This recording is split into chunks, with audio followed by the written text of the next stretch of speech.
The notification popped up at 6:12 p.m. on a Wednesday, the kind of midweek hour when nothing dramatic is supposed to happen. Your DNA results are ready.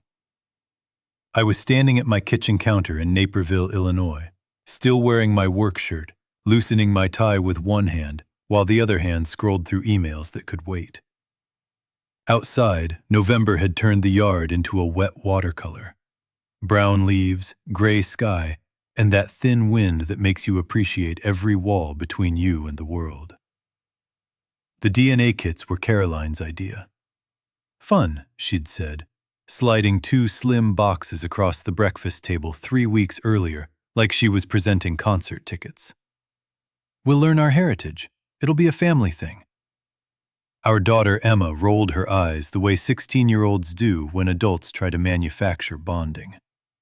Our son Ben, 12 and eternally curious, had asked whether the test could tell if he was part dinosaur.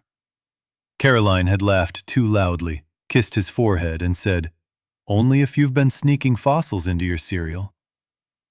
I had smiled because it was easier than asking why Caroline's enthusiasm felt rehearsed. My name is Daniel Mercer. Most people call me Dan. I'm 57 years old. I spent 32 years climbing the corporate ladder in logistics until I reached a point where my calendar was full and my life was not. Last spring, after my doctor told me my blood pressure was a problem I couldn't outsource, I stepped down to a consulting role. Fewer flights, fewer late nights, more dinners at home. More time with my family. I tapped the notification and waited for a cute pie chart about Irish ancestry and Scandinavian surprises. What I got was a blank space where certainty should have been. Parent-child match, 0%. For a moment, I assumed it was an error, a glitch, a misread sample, a button I'd hit wrong. Then I saw the name attached to the result. Emma Mercer. My mouth went dry. The kitchen lights seemed too bright, too honest. I reread the line, then forced myself to scroll, searching for a second confirmation that would tell me I was misunderstanding the software. The report didn't change. 0%. No shared DNA. No biological relationship. I set my phone down as if it might burn through the countertop. From the living room, Ben's laughter floated in from whatever video he was watching. Emma's music thumped faintly upstairs. The house sounded normal, alive, ordinary. My world tilted anyway. I told myself to breathe.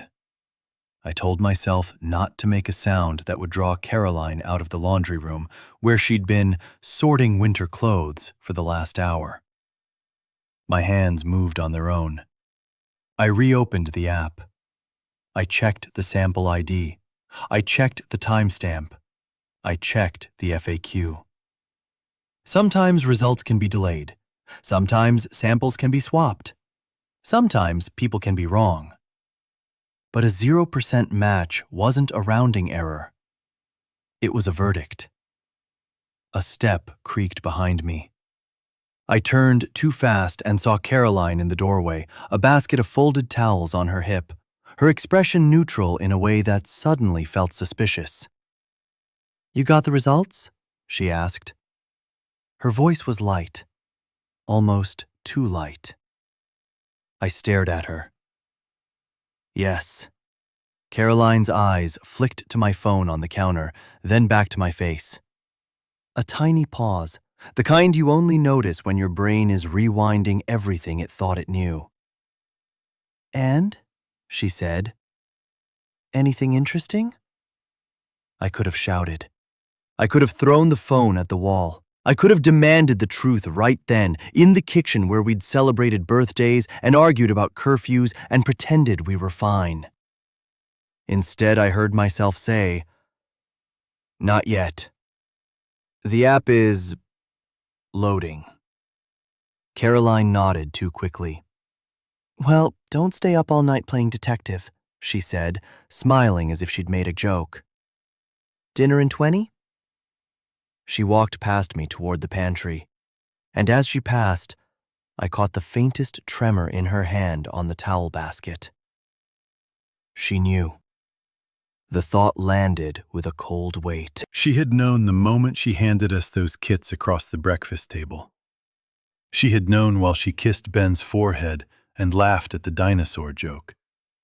She had known while I reduced my travel schedule and told myself I was repairing something. She had known, and she had still let me play dad in a game she controlled. My phone buzzed again. Not a DNA notification this time. A text from Caroline, even though she was 10 feet away. Dan, don't make a scene. We need to talk later, not tonight. My skin went prickly. The message wasn't panic. It was management. Instructions. A person directing traffic around a crash she'd caused. I didn't respond. I did something calmer and, in the long run, far more dangerous to her. I started paying attention. After dinner, spaghetti, salad, the normal meal Caroline made when she wanted everything to look normal. Emma disappeared upstairs and Ben begged for dessert. Caroline smiled and said yes, then asked Ben to help her find the sprinkles. It was a delay, a tactic, keeping him close, keeping me from speaking freely. When Ben finally ran upstairs with his bowl of ice cream, Caroline wiped her hands on a dish towel and leaned against the counter, arms crossed like she was bracing for impact. "Okay," she said softly. "What did you see?" I didn't move. Emma isn't biologically mine. Caroline's face tightened in a way that told me she was tired of pretending. "It's not that simple." "It's exactly that simple," I said. She exhaled sharply, like I was inconveniencing her. "We can't have this conversation like that." "Like what?" My voice stayed low, controlled. "Like you lied to me for 16 years?" Caroline's eyes flashed. "I didn't lie for 16 years. I protected this family for 16 years. The way she said family, like it belonged to her alone, made something inside me go still. "Who is he?" I asked. She looked away. "It doesn't matter." "It matters," I said. "It matters to me. It matters to Emma. It matters to our son." Caroline's jaw clenched. "Ben is your son." The specificity hit me like a slap. Ben is your son, not the kids, not our children. One child declared legitimate, the other left hanging in the air like a technicality. I swallowed. "Who is he?" I asked again. Caroline's voice dropped to a hiss. "His name is Jason. It was a long time ago." "How long?" "Before you and I were stable," she said, as if stability was something I'd withheld from her. "You were traveling all the time, Dan. You were always gone. You think I didn't feel alone?" So there it was, the script, the justification she'd rehearsed. I'd heard versions of it before whenever we fought. You work too much. You don't listen. You don't see me. I had never heard, I let another man into our marriage and then built my life on your ignorance. How long did you know Emma wasn't mine? I asked. Caroline's eyes flicked to the ceiling, to the stairs, as if she could hear Emma's music through the floorboards. I always knew there was a chance. A chance, I repeated, tasting the bitterness. And you never told me. Caroline's expression hardened. Because telling you would have destroyed everything. You mean it would have destroyed your security, I said. Her cheeks flushed. Don't make this about money. I almost laughed. In the silence that followed, I realized something else. Caroline had said Jason, not a mistake, not someone. A name, personal, specific, still present enough to be named. "Where is he now?" I asked. Caroline's eyes snapped back to me. "Stop! Where is he?" She shook her head once, sharp. "You're not doing this. Not tonight.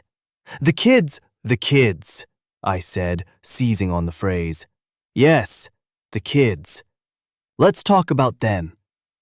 Are you going to tell Emma? Or are you going to keep letting her live inside a lie you built?" Caroline's face went cold. "You will not tell her. Do you understand me?" The authority in her tone startled me more than the confession. "You don't get to give me orders," I said quietly. Caroline's voice rose, then caught herself. "You will not do this to her. You don't get to destroy her because you're hurt." I stared at her. I'm not the one who did this to her. Caroline opened her mouth, and then, like a switch flipping, her expression softened, too fast to be real. "Dan," she said, voice suddenly gentle, "we can handle this. We can keep it private. We can go to counseling. We can—" "We," I interrupted. Caroline blinked. "Yes, we. We've been through worse." We hadn't been through this. I hadn't even been informed we were going through anything. My phone buzzed again, and I glanced down. A bank alert. "Autopay declined. Serena Visa." For a second, my brain didn't place the name. Serena was not Caroline. Then I remembered. The joint credit card was under my name, and the issuer's default profile name was mine, Daniel S. Mercer. I'd never bothered to change it. Caroline saw my glance, and her eyes narrowed. "What is that?" I didn't answer. I walked past her into my office and closed the door. Not to punish her with silence, to prevent myself from saying something irreversible while Emma's music thumped upstairs. In my office, I sat down at my desk and opened my laptop. The DNA result was an earthquake. But earthquakes reveal structures you didn't realize were unstable. Caroline had known. For years. What else did she know that I didn't?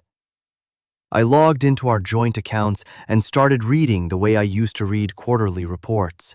Slowly, precisely, with the assumption that every line meant something. It didn't take long. There was an account I didn't recognize. A savings account with my name on it as a co-owner opened 8 months earlier. Balance, $43,880. I blinked. I clicked into the transaction history. Monthly transfers from our checking account, $2,500, sometimes $3,000. Memo lines, home projects, school, emergency. Those memos were Caroline's handwriting in digital form. Explanations designed to make me stop looking. I kept scrolling. Then I found the payments. Ridgewell Family Law, retainer, $7,500. Kirkland Harbor Apartments, rent, $2,650. Garage Pass, Kirkland, $180. Storage Unit, Northgate, $95. And a name attached to multiple transfers in the Send Money section. Jason R. Keller. The same first name she'd said in the kitchen. Jason. Caroline hadn't just lied to me about Emma's biology. She had been paying the man who was Emma's biological father. Quietly, consistently, like they were maintaining an agreement. My pulse hammered. I opened the PDF of the apartment lease, which I found in our shared email under a folder called Receipts. The folder had been created by Caroline. I'd never opened it. Leaseholder, Caroline Mercer. Emergency contact, Jason Keller. The betrayal wasn't just emotional, it was operational. She had built a parallel life beside mine and funded it with my ignorance. My phone lit up again. Caroline calling. I didn't answer. In the quiet that followed, a question arrived that was worse than the DNA report. Was Caroline preparing to leave? Or was she preparing to push me out? I pulled up our life insurance policies, the ones we set up when Ben was born. I checked beneficiary info. Nothing had changed recently. I checked the home title. Both names, as expected. Then I checked our credit report and found a new account. Home equity line of credit, opened 3 months ago. My throat tightened. Authorized signature, Daniel Mercer. I had not opened a HELOC. The opening date was a Friday afternoon, one of the rare afternoons I'd left work early for a dentist appointment. My mouth tasted like pennies. This wasn't a marriage problem anymore. It was fraud. I sat in the dark of my office, listening to the house. Ben's laughter fading, Emma's music softening, Caroline's footsteps moving upstairs like nothing had happened. I made a decision that was not fueled by rage, but by something steadier. Control. Not of Caroline, of my own life. At 7:10 a.m. the next morning, I called an attorney. Not Ridgewell Family Law. A woman my colleague had used during a nasty business dispute. Patricia Vaughn. She wasn't a divorce attorney. She was a civil attorney with a reputation for precision. When her assistant answered, I said, "My wife may have committed financial fraud and identity misuse. I need help, today." I had an appointment at 10. In the hours before that meeting, I did not confront Caroline. I did not tell Emma. I did not spiral into arguments that would turn my house into a battlefield. I opened my banking app. I navigated to recurring payments. And I looked, really looked, at the life I'd been funding. Mortgage. Caroline's SUV lease. Private school tuition for Ben and Lily. Wait, no. We didn't have Lily. The list was ours, not some script. It was soccer fees, orthodontics, Emma's dance account. The housekeeper Caroline insisted was non-negotiable. Her credit card autopay. The streaming packages she subscribed to and never used. The country club membership she said mattered for community. And a monthly family support transfer that now had a name. Jason R. Keller. Total monthly outflow, $8,920. I didn't want revenge. I wanted a boundary that couldn't be argued with. I typed one message to Caroline. We need to talk, with attorneys present. Effective today, I'm pausing all automatic payments and transfers not directly tied to the children's essential needs. Do not contact Emma about this until we have a plan. Do not access my accounts. Any communication goes through counsel. I hit send. Then I began.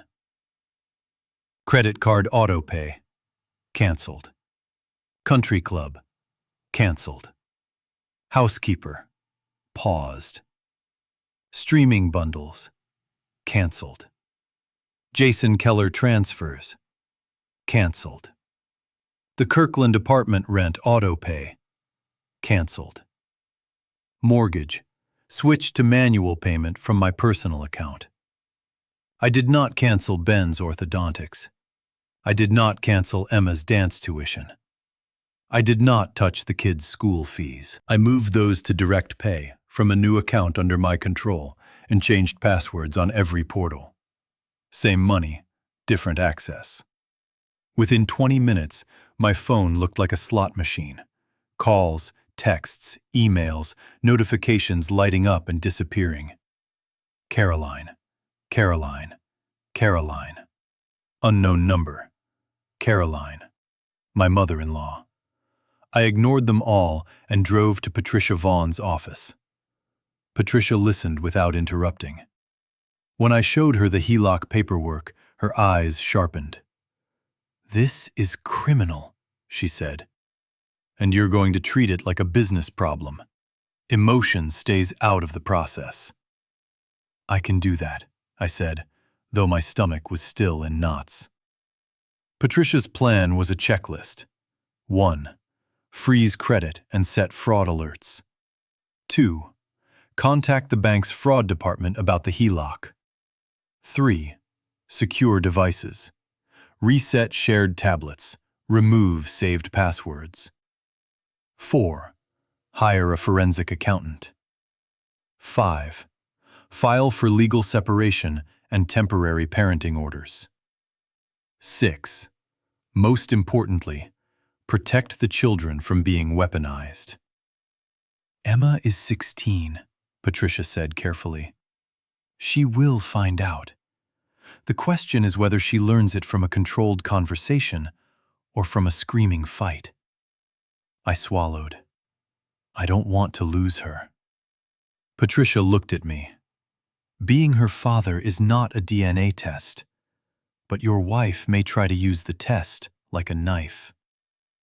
By the time I left Patricia's office, my credit was locked, fraud alerts were active, and the bank had opened an investigation.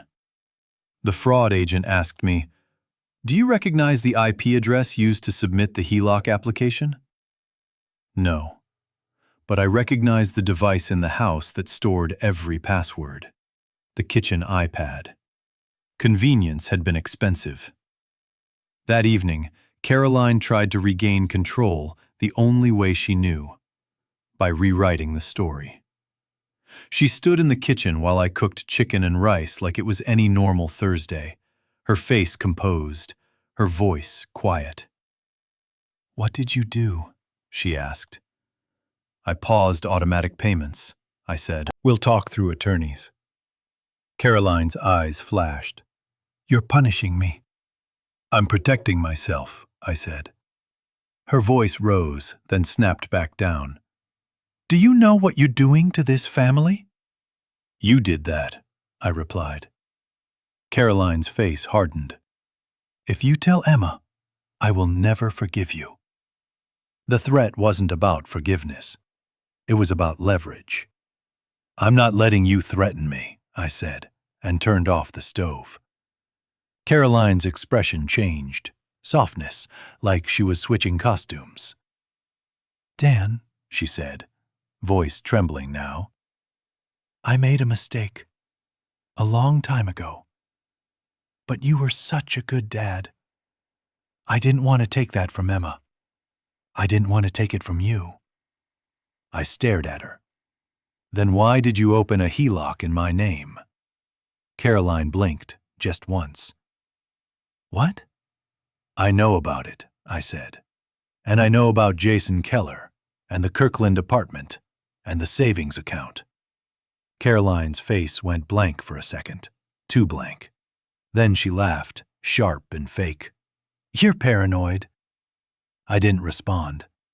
I didn't argue. I walked upstairs and slept in the guest room with the door locked. The next morning, my phone buzzed with messages from people I barely knew. "Are you okay? What's going on with Caroline's post? Is it true you're abandoning Emma because of a DNA test?" My stomach dropped. I opened Facebook. I hadn't posted in years. Caroline's account was public now, like she'd been waiting for an audience. "My husband discovered a DNA test result and decided Emma isn't his. He cut off our finances overnight. Emma is devastated. I'm trying to protect my children from his cruelty. Please pray for us." The comments came fast. How could a man do that? Poor Emma. Some men only love conditionally.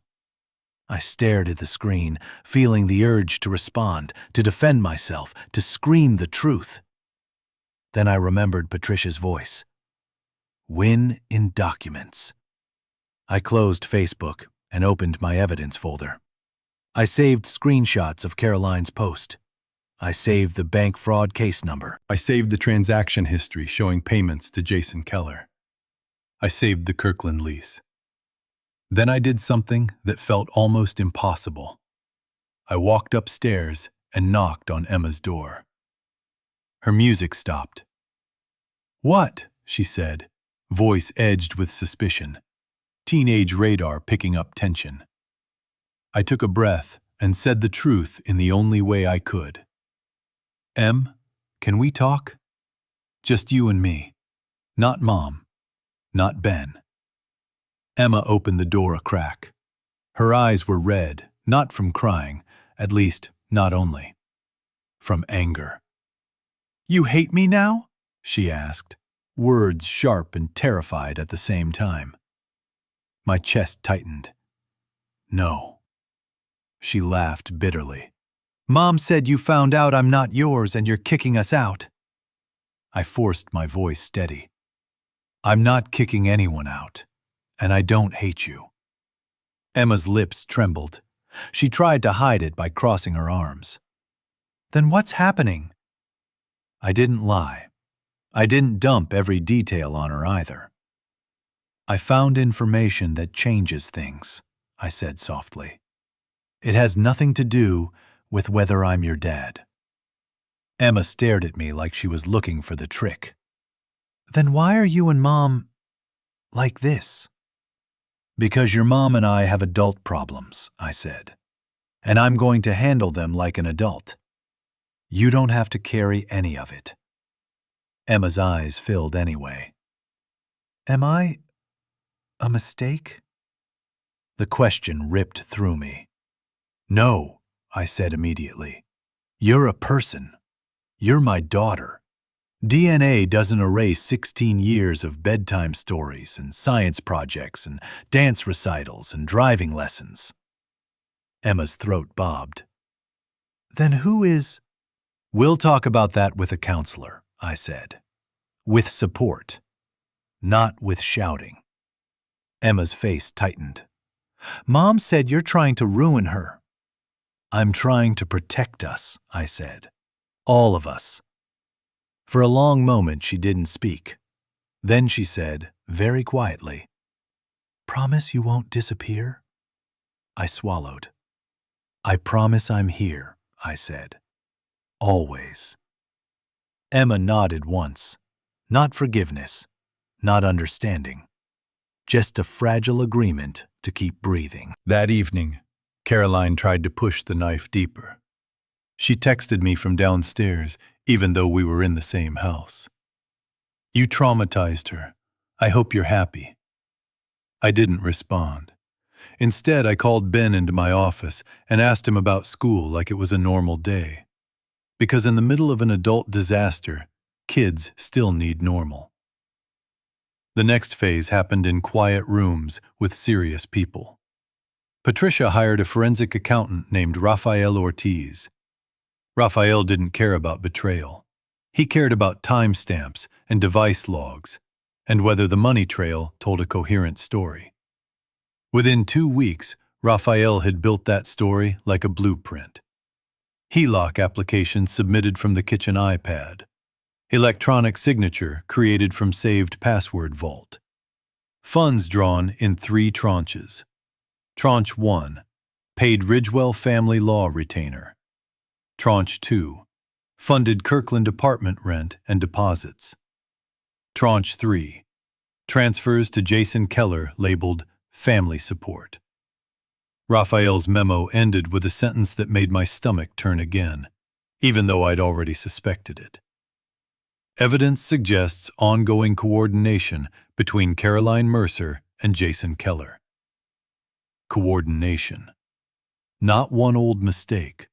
An ongoing partnership. Financial, if not romantic. Caroline wasn't just hiding a past. She was managing a present. When Caroline learned about the forensic audit, she escalated. First, she showed up at my office building. Yes, I still had one. a small suite I used for consulting calls, and demanded to speak to me in the lobby, loud enough for receptionists to hear. "You're destroying us," she shouted. I didn't respond. I walked past her to the elevator. The security guard looked at me for instruction. I nodded once, and Caroline was escorted out. Then she tried a different stage, Emma's school. She appeared at the end of a dance rehearsal, waving a copy of Caroline's Facebook post like it was evidence of her righteousness. Emma came home furious, cheeks flushed. "She embarrassed me," Emma said, voice shaking. "She told my instructor you're abandoning me." I kept my voice calm. "I'm sorry," I said. "That's not your burden." Emma slammed her backpack down. "Then stop fighting." The sentence hurt because it was true and impossible. "I'm trying to stop it," I said. "But stopping doesn't always mean giving in." Emma looked at me for a long moment, then turned away. "I don't know who to believe," she whispered. "That's okay," I said. "Believe what you see. I'm here. I'm paying for your dance. I'm making dinner. I'm not leaving." In early January, we had our first court hearing for temporary orders. Caroline arrived in a tailored coat, hair perfect, eyes shiny. She spoke softly about how she had lived in fear of my control and how the DNA test revealed who I really was. Patricia didn't interrupt. She let Caroline talk. Then Patricia handed the judge a binder. Tab A, HELOC fraud case number and bank hold letter. Tab B, device logs showing applications submitted from our home iPad. Tab C, the Kirkland lease listing Jason Keller as emergency contact. Tab D, transfer history to Jason Keller. Tab E, proof of direct payments for children's needs and education accounts. Tab F, screenshots of Caroline's social media claims timed to financial restrictions. The judge's expression didn't shift dramatically, but his eyes changed the way they do when a story collapses under paperwork. The judge ordered immediate financial restraints, full disclosure of all accounts, and a parenting schedule that protected the kids' stability. Caroline was prohibited from making public posts about the children or the case. It didn't stop her from trying. It just made her consequences clearer. A week after the hearing, the bank's fraud investigator called me with final findings. "Mr. Mercer," she said, "we have determined the HELOC opening packet does not match your signature patterns. The application originated from a device registered to your household with saved credentials. We are closing the line and reversing liability away from you. We will pursue recovery from the parties responsible." I closed my eyes for a moment, the relief so sharp it hurt. When I opened them, I saw Ben standing in the doorway, holding a paper airplane. "Dad," he said, "can you throw this with me?" "Yes," I said, and went outside with him. Because kids don't care about fraud investigations. They care about whether you show up. The hardest part wasn't the legal fight. It was the human one. Because the DNA result made everyone want an answer to a question that was not actually the question. The question wasn't, "Is Emma yours?" The question was, who gets to define family? Caroline tried to define it by biology when it benefited her, and by marriage when it benefited her, and by money when it benefited her. I refused to let her define it at all. In February, Jason Keller made his first appearance. Not in my driveway, not at my door, in my inbox. A message from an unknown email address with a single subject line. "We should talk." The body was short. "Dan, Caroline told me you know. I never wanted to hurt Emma. I don't want drama. I'll do what's best for her. Let's be adults. Jason." My hands went cold. Not with fear, with anger. He never wanted to hurt Emma, but he had let me raise her under a lie while he accepted money and benefited from my silence. I forwarded the email to Patricia. I did not respond. Patricia replied, "Do not engage. If he wants contact, he goes through counsel. Also, note his tone. He assumes you'll cooperate." Assumptions were expensive. 2 weeks later, Caroline sent a package to my office. A framed photo of Emma at age 5, missing 2 front teeth, grinning at the camera. On the back, Caroline had written in marker, "Are you really going to throw this away?" It was a perfect trap. A sentimental grenade. I stared at the photo for a long time, then placed it in a folder with the other documentation. Not because I wanted to use it against her, but because I wanted a record of what she was doing. Emotional blackmail counts as evidence when it becomes a pattern. The divorce settlement conference happened in April. By then, Caroline's story had lost its power. Not because people suddenly loved me, but because institutions don't run on feelings. They run on documents. Raphael's final report showed the full scope. The secret savings account, the HELOC misuse, the payments to Jason, the attempt to control the narrative with social media. Caroline's attorney proposed a deal. Caroline would accept shared legal custody, a stable parenting schedule, and structured support tied to transparent expenses. She would agree to repay a portion of the misused funds under a repayment plan and would drop any claims of financial abuse publicly and legally.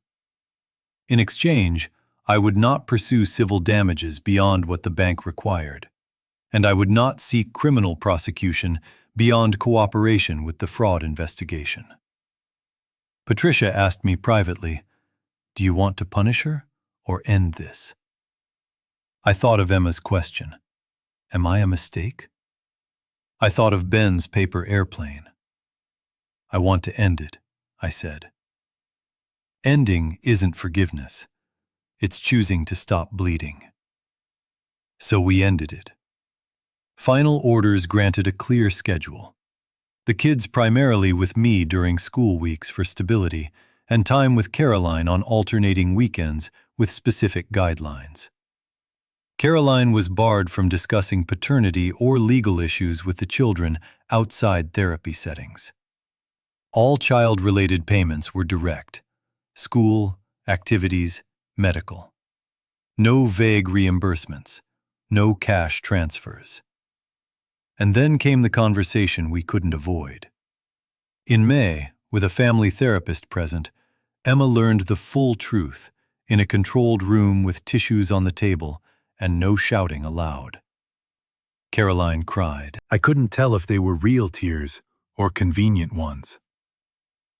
Emma didn't cry at first. She stared at the carpet, jaw tight, eyes dry like she'd decided tears were too expensive. Then she looked at me and said, "So you're not my dad." The therapist gently corrected, "DNA and parenthood aren't the same thing, Emma." Emma's eyes stayed on me. "Do you want to be?" My throat tightened. "I already am," I said quietly, "if you'll let me." Emma's mouth trembled. Then she nodded once, small and fierce. "Okay," she said. Caroline reached for her hand. Emma pulled away. Not forever, but not now. Later, in the car, Emma stared out the window. "I feel like my whole life is fake," she said. I kept my voice steady. "Your life is real," I said. "The lie was not yours. You don't owe anyone shame." Emma swallowed. "Does Ben know?" "Not yet," I said. "He'll learn what he needs to learn when he's ready. Right now, he needs to be a kid." Emma's voice cracked. "I hate her." I know, I said softly. You don't have to decide how you feel today. Just keep breathing. In June, Jason Keller's attorney sent a letter requesting reasonable contact with Emma. Emma read it, then looked at me and said, I don't want him. The therapist helped her craft a response through counsel, a boundary. Contact would be considered later if Emma chose, in a therapeutic environment. Jason wasn't happy. He tried another route: money. Caroline forwarded me a message from him, as if she was a messenger and not an accomplice. He says he'll pay for Emma's college if you stop making this hard.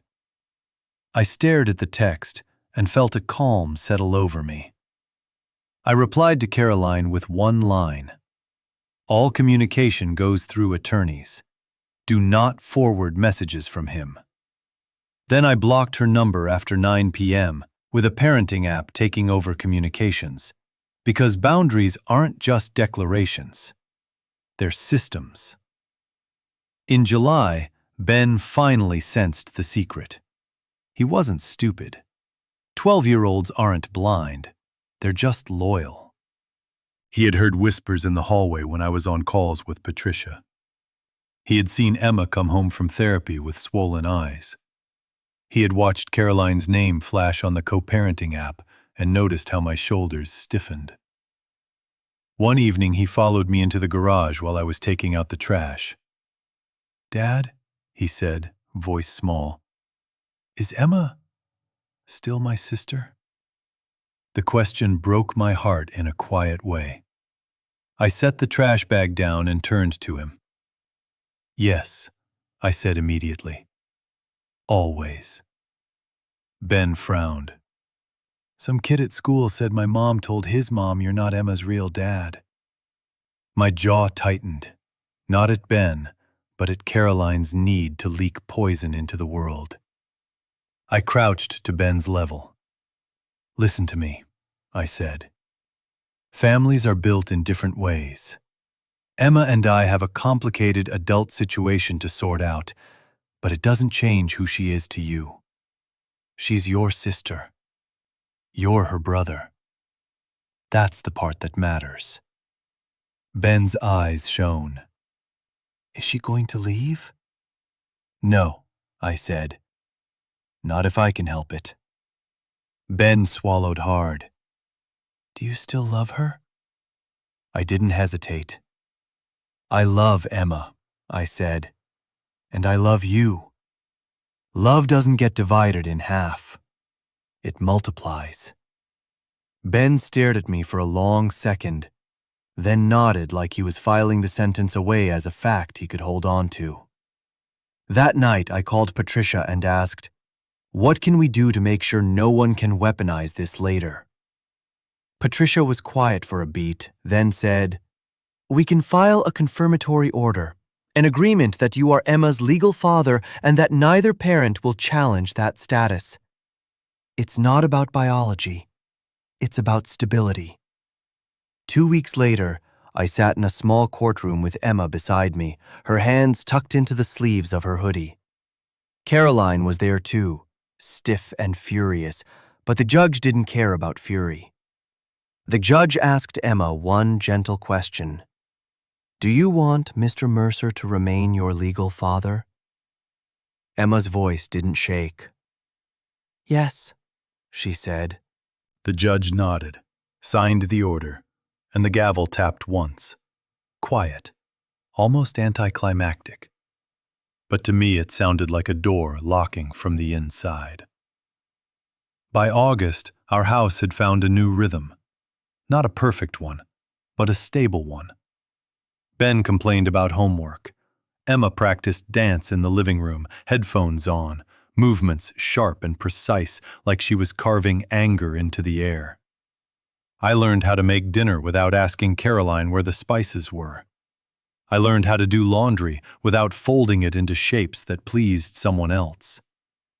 And slowly, painfully, Emma and I began to rebuild the part Caroline had tried to explode. One night, After Ben went to bed, Emma came into the kitchen while I was loading the dishwasher. "Hey," she said. "Hey," I replied, keeping my tone normal, not hungry for the moment. Emma leaned against the counter. "Do you ever regret it?" "Regret what?" "Telling the truth," she said. I paused. Water ran. The dishwasher hummed. "I regret the pain," I said. "I don't regret the truth." Emma nodded slowly. "Sometimes I feel like if you weren't so calm, it would hurt less," she said. I almost smiled. "Calm is how I keep us safe," I said. "If I fall apart, you two have to hold me up. And that's not your job." Emma stared at the floor. "I'm sorry," she said quietly. "For what?" "For being complicated," she said. My chest tightened. "Emma," I said, "you are not complicated. Adults made your life complicated. You're just living inside it." Her eyes filled then, finally. She blinked fast, wiped her face with her sleeve like she was angry at her own tears. "Okay," she whispered. Thanksgiving came again the next year. Not the broken Thanksgiving with the DNA notification. The next one. The one that proves time keeps moving whether you're ready or not. My brother hosted in his house in Oak Park. The table was crowded, loud, imperfect. Ben argued with his cousin about football. My mom brought a pie that leaned slightly to one side, but tasted perfect. Emma stood in the doorway for a moment, looking at the crowd like she was deciding whether to enter. Caroline was not there. She had her own dinner at Dana's now, and the kids were with me that year, per the schedule. I watched Emma's face, older than 16 should look, but still my kid. I didn't call her over. I didn't make a speech. I just held out a chair beside mine. Emma sat. Halfway through dinner, my mom raised her glass and said, "I'm grateful for family." It was a simple sentence that could have been a grenade in a different year. Emma froze, fork hovering. I reached under the table and squeezed her hand once, brief, steady. She exhaled. Later that night, back home, Emma placed a folded piece of paper on my desk. "What's this?" I asked. "A thing," she said, already turning away like she regretted vulnerability. I opened it after she went upstairs. Inside was a drawing. Simple, almost childish on purpose. 2 stick figures at a table. One labeled Emma, one labeled Dad. Between them, a small heart. Underneath, in block letters, "Dad is who shows up." My vision blurred. I set the paper down carefully and stared at it like it was the first honest document I'd seen in a year. The DNA test had taken something from me. An assumption, a story, a piece of certainty I didn't know I was relying on. But it had also revealed something I didn't know I was allowed to claim. Family isn't an accident of biology. It's an act. It's who stays when staying is hard. It's who tells the truth even when the truth burns. It's who refuses to treat love like a subscription you can cancel and renew at will. Caroline built her life on the belief that I would keep paying, and keep forgiving, and keep pretending. I stopped pretending. I stopped paying for lies. And in the quiet that followed, I found something that felt like peace. Not the naive peace of ignorance, but the earned peace of boundaries, clarity, and a daughter who looked at me and chose me anyway. End.